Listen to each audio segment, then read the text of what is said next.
In 2011, a 21-year-old Canelo Alvarez fought for his first ever world title versus Matthew Hatton. Oh, good left hook, right hand. There's going to be some classic war. Then he goes with a right hook to the body and a right cross from Alvarez. Alvarez doubles up that left again and a right. Fighter. Great right hand off the left. Combination from Alvarez. Hatton comes back at him. Canelo dominated every single round of the fight, making him at the time the youngest world champion in boxing, and he had a massive amount of support behind him. Already being considered a future all-time great, he'd defend his title for the first time in a 12-round TKO over Ryan Rhodes, then displaying his counter-punching ability in a 6-round KO over Alfonso Gomez, his third defense being a routine knockout over Kermit Cindran, then stepping up versus the old legend Shane Mosley. Mosley was very old by that point, but he'd only lost to the best, and it was still a step up for Canelo at the time. As expected, Canelo would outbox and outmuscle Shane Mosley in a 12-round decision, and by this point Canelo was due a serious test. He'd get one more routine knockout over Josecito Lopez before finally making the decision to unify versus Austin Trout. Austin Trout had previously won the 154-pound world title over Miguel Cotto and was considered a legitimate champion in the division. Canelo would put him down in round 7 and was overall the aggressor, landing the harder punches in an otherwise competitive fight. Trout did have success on the back foot behind the jab, but overall this was a genuine challenging task for Canelo, and a fight that showed most people he's more than just hype. He's a young 23-year-old talented Mexican, and he gets better and better in each fight. So since Canelo now has 2 titles at 154, there were now talks of him facing the pound-for-pound king. Floyd Mayweather had been considered the #1 best boxer in the world since about 2007. Starting with his flawless performance over Diego Corrales, Floyd at the time was the undefeated 5-division champion, 44 wins, no losses, wins over Gennaro Hernandez, Arturo Gatti, Zab Judah, Oscar De La Hoya, Ricky Hatton, Marquez, Shane Mosley, Victor Ortiz. At the time, Floyd had just won the WBC 154-pound world title over Miguel Cotto, a fight that saw Floyd unusually standing and trading with a puncher. Despite his reputation for being a runner, he'd convincingly outboxed Miguel Cotto over the course of 12 rounds, before moving back down to 147 to defend his title versus Robert Guerrero. But at this point, no fight was bigger than at 154. Canelo was openly calling out Mayweather for the fight, so Floyd happily obliged, and the fight was made September 14th. Deservedly so, Canelo was given heaps of praise for taking such a fight so early into his career. But despite the step up, a lot of people consider this a competitive fight. Canelo wasn't completely inexperienced. He'd already won 7 world title fights and unified to win a 2nd world title versus an elite opponent. So there were people saying that Canelo would have the torch passed on to him, but there was a concerned majority that thought that Floyd was simply too experienced, too good, and in too good of form to lose to a guy like Canelo. Only fight day would give us the true result. In one of the biggest pay-per-view main events in boxing history, they would ultimately face off. And the way round 1 plays out may be telling for the rest of the fight. Despite Floyd being the smaller, less powerful, and slick defensive boxer, he immediately took the centre and started pushing Canelo backwards. This was almost guaranteed to throw off Canelo. This was essentially Floyd saying immediately into the fight, "You are not in control here," to Canelo. Floyd made sure he was constantly twitching and feinting, making Canelo constantly second guess what he's supposed to do. The obvious weapon for Floyd at this point is the jab, but also essential was him constantly switching it up from the body to the head, and always being out of range by the time Canelo attacks himself. What Floyd immediately noticed in round 1 was that Canelo was playing the counterpuncher. Canelo was looking to counterattack after Floyd makes the first move, but Floyd was being very strict with his shot selection. If he shoots the jab and immediately moves away, there's nowhere Canelo's counters could catch him. Because Canelo made the mistake of trying to throw after Floyd does, despite having a major speed disadvantage. Floyd almost entirely used the jab in round 1 and did not take a single significant punch, giving Floyd a clear edge going into round 2. Floyd seemed completely comfortable. Canelo had to accept he'd lost that round and try to make more of an effort in the second. Canelo is at least trying to be the aggressor as he starts round 2, but because of the respect he's given to Floyd's timing and his speed, he knows he can't get over aggressive either. So from this point onwards all the way to the end of the fight, Canelo is stuck in this frustrating limbo. where he can't be too aggressive, otherwise he'll be countered. But he also can't just fight the same pace as Floyd, because he will get picked apart at distance, where Floyd is almost unbeatable. Canelo attempts to make a move on the inside, using a lead hook to close the distance, but he's almost immediately checked by a counter uppercut by Floyd, followed by a grazing shot to the temple. It's clear at this point that Canelo needs to get creative to win the fight, or to even make a dent in Floyd's defense, which he hasn't done so far. The round continues the pattern of round 1. Floyd jabbing, Canelo tries to counter-attack, but Floyd's already out of range. I imagine with Floyd being already so comfortable in the fight, he puts a stamp at the end of the round, landing a lead hook on Canelo. So now very quickly Canelo is down 2-0, and Floyd is not someone who slows down as the fight goes on. Round 3 continues very similarly to the first 2, except this time Floyd is realising he's gaining less and less respect for Canelo's timing and his boxing, as he begins to take more steps on the front foot and persistently stand at a much closer range. Canelo clearly doesn't want to be backed into a corner, but Floyd's timing, his footwork and his twitching sort of herds Canelo backwards. He can't figure out whether to circle out, advance, or to brace for an attack, as Floyd plants 2 right hands through the guard. By the time Canelo does get the confidence to advance, Floyd is once again out of range. This time he's showboating with his hands low, almost egging Canelo on, knowing Canelo will naturally want his get back after that attack in the corner. Canelo does try to attack, to which Floyd responds with a check hook. That brings round 3 to an end, and that's the 3rd consecutive round that Canelo's been thoroughly outboxed. A positive I can give to Canelo in this fight is he is always trying new things. In round 4, Canelo was looking to stand his ground a bit more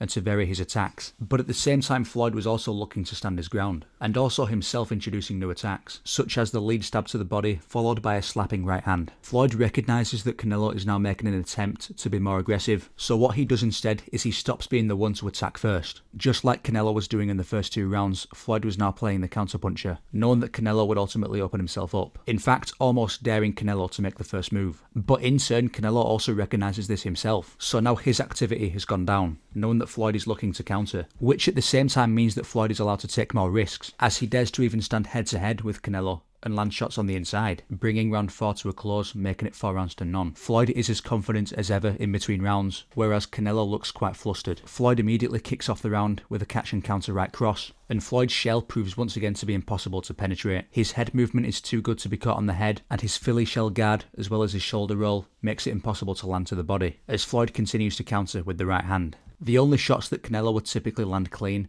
are shots to the side of the body, which do result in very minimal effect on Floyd. Floyd's defense is very carefully tailored to avoid taking shots in vulnerable areas. Canelo does land his first meaningful punch of the fight. He lands a lead hook on Floyd, as Floyd simultaneously throws the jab. But the fact that it's taken until round 5 for a shot like that to land does demonstrate how one-sided this fight is. Floyd continues to poke and slap a much more flat-footed Canelo, knowing full well Canelo's getting frustrated, and that brings an end to round 5, making it 5-0. I think there is an explanation as to why this fight is as one-sided as it is, despite Canelo being as good as he is. The explanation most people give is that Canelo's 23, he's too inexperienced, too green, and while obviously this isn't the same Canelo we saw dominate 168 pounds versus Callum Smith, Caleb Plant and Billy Joe Saunders, it's still a perfectly capable version of Canelo. And we've seen Floyd in closer fights versus lesser opponents than Canelo, and that is including 23-year-old Canelo. I think Canelo in this fight is better than the likes of Jose Luis Castillo or Zab Judah, but Castillo in both fights and Zab Judah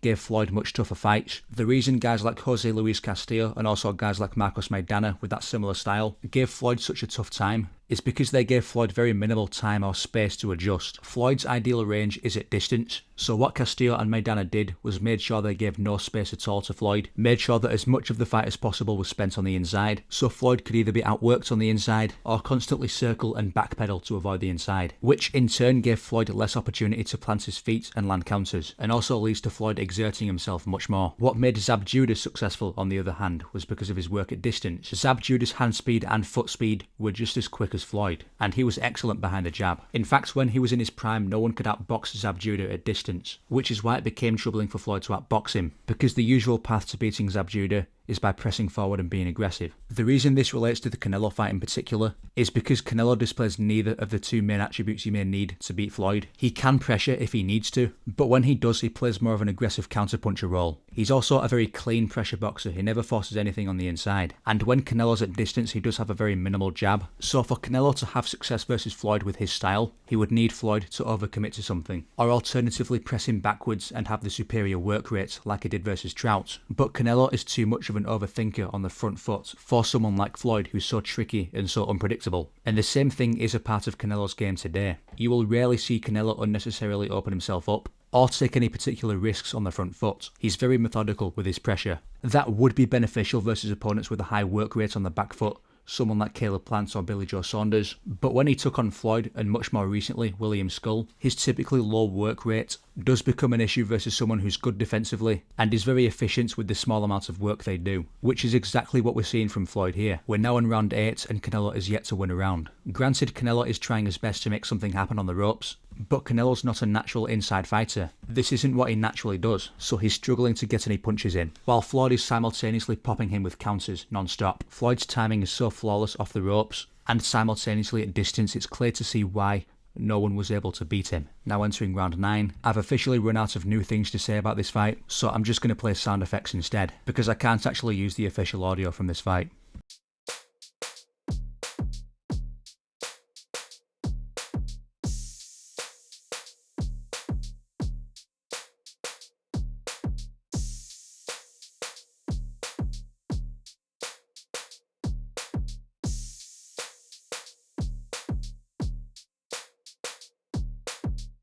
Round 9 ends and Canelo is visibly more frustrated than ever, while Floyd seems to be exactly the same way he was in the first round.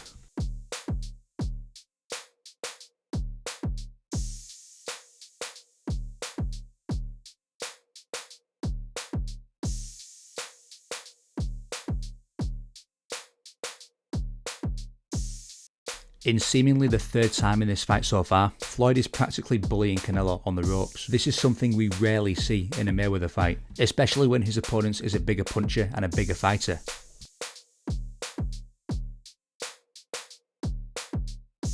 We're now entering the championship rounds, and Canelo has 6 minutes to make something happen, as the crowd continue to urge him on.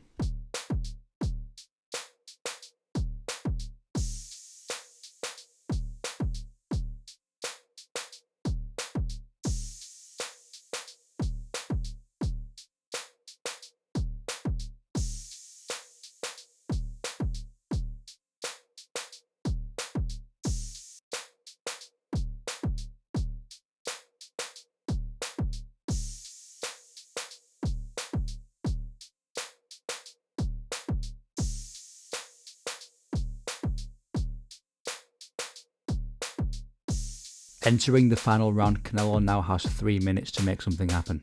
Otherwise it would be a 12 rounds to none complete shutout.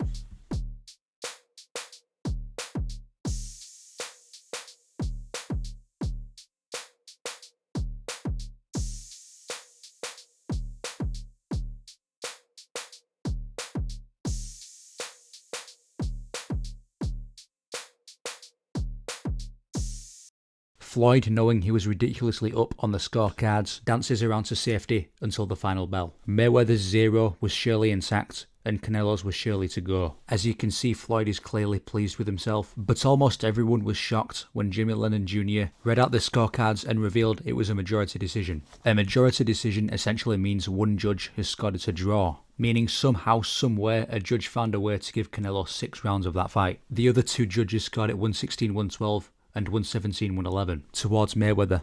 Both of those scorecards I think are still very generous to Canelo, but either way Floyd would get the win, moving on to 45-0, and 6 years later Canelo himself would go on to become pound for pound #1, and he may end up losing to another welterweight in Terence Crawford this weekend. And that's going to do it for the video. Like and subscribe, leave a comment, goodbye.